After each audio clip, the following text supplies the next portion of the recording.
Prostate cancer claims about 600 Kiwi lives every year.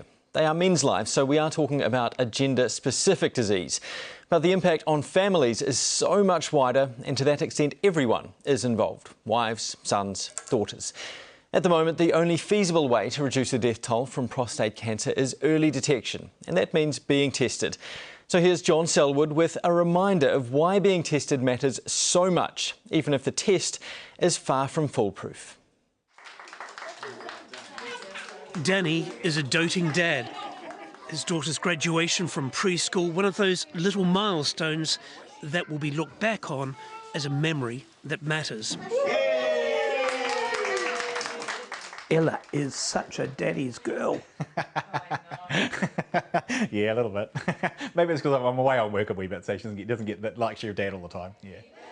At 38, Danny was unusually young to be diagnosed with prostate cancer, but it was in the family.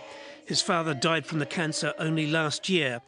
And so after the funeral, he promised his mum that he'd have a checkup, just in case. Got the biopsy results back stating that I had fairly aggressive cancer. There's a Gleason scale they use, and I was 7 out of 10, which is reasonably aggressive, which means you need to do something about it, rather than sort of watchful waiting.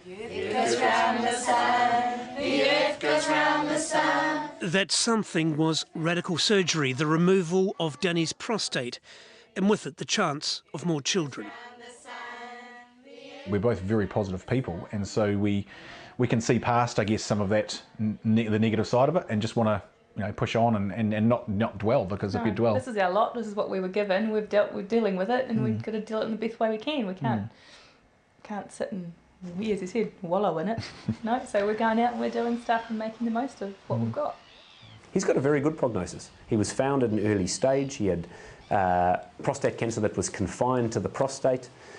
At this point, he has had an operation on his prostate. It's difficult to use the word cured, but I would say that he's in remission. His prostate cancer is no longer present. He has a PSA blood test which is undetectable. The rectum is right behind the back of the prostate, very close to it. The PSA blood test is one of the few tools available for the detection of prostate cancer. Critics argue results are inconsistent. Absolutely true. But it's all there is. And it more than likely saved Danny's life. At a funeral, everybody checks back on their mortality, and so I start thinking, okay, well, basically I stood there and watched my dad take his last breath, and now, this, if I hadn't been diagnosed, chances are very good by about the age of 42, 43, when I might have been thinking about getting some blood tests, it would have been too late. I would have been metastatic by that point. Metastatic means the cancer has moved to other organs, and in the end, there is no cure. Before he was diagnosed, Danny, like most men, knew little about where or even what the prostate was. It's simply not part of everyday male conversation. This stripy organ is actually the rectum. So the prostate sits right on top of the rectum with the bladder behind it, and the water pipe actually runs through the centre of the prostate into the bladder. And this whole model actually sits down in one's pelvis like this, where these are the pelvic bones and there is the prostate down over there. The problem with prostate cancer is that it's normally slow growing, but can be well advanced before warning signs appear. There's a number of guys, sort of just wider Facebook friends, who went and got a blood test because of my story, around the age of 40.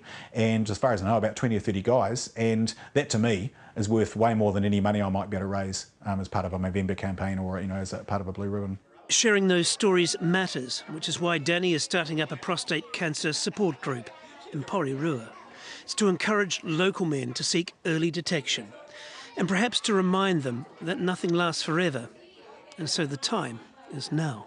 Cuddling up with your daughter and things like that makes it, makes you see what you've got, and makes you see, and that whole issue we talked about mortality, that kind of thing scares you a wee bit. And I couldn't imagine not having a father growing up, and that's something that I wouldn't want to go through, and I wouldn't want her to go through. So it's certainly, you do everything now you possibly can within your power to, to look after your child, obviously, and part of that is you've got to be there. You can't look after your child if you're not there.